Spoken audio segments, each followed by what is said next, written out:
Assalamualaikum warahmatullahi wabarakatuh. Kami umumkan kepada seluruh warga Kampung Bandaraya bahwa besok pagi adalah jadwal untuk melakukan vaksinasi di Stadion Harapan Bangsa. Sekian, Assalamualaikum warahmatullahi wabarakatuh.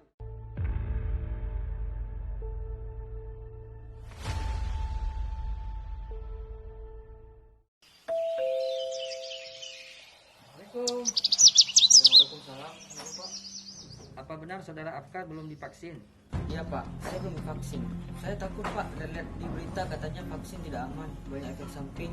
Saya sendiri juga tidak tahu manfaatnya untuk apa, Pak.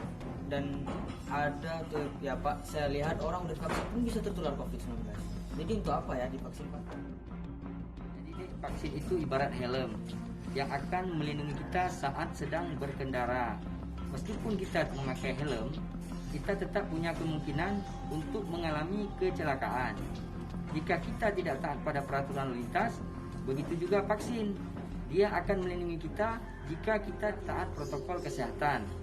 Maka dari itu, meskipun sudah divaksin, bukan berarti kita bisa mengabaikan protokol kesehatan. Dan juga berita-berita yang adik lihat tadi adalah hoaks. Vaksin ini sudah halal dan bersertifikat Balai POM, jadi adik jangan khawatir ya. Oh, gitu ya, Pak. Ya adik, bagaimana? Sudah siap untuk divaksin kan? Mari saya antar. Saya sudah sampai.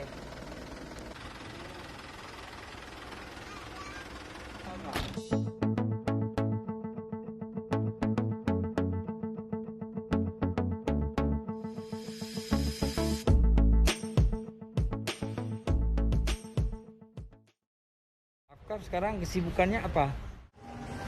Sebelum pandemi saya kerja di kantor sebagai office boy, Pak.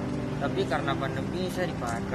Ya, saya paham sekali keadaan sekarang Afkar, tapi kamu jangan putus asa. Saya yakin kamu pasti bisa melewati masa sulit ini. Topik ini jangan jadikan suatu ketakutan bagi kita. Saya sarankan kamu coba berdagang saja. Kita pasti bisa bangkit dan bisa memperbaiki ekonomi lagi seperti dulu.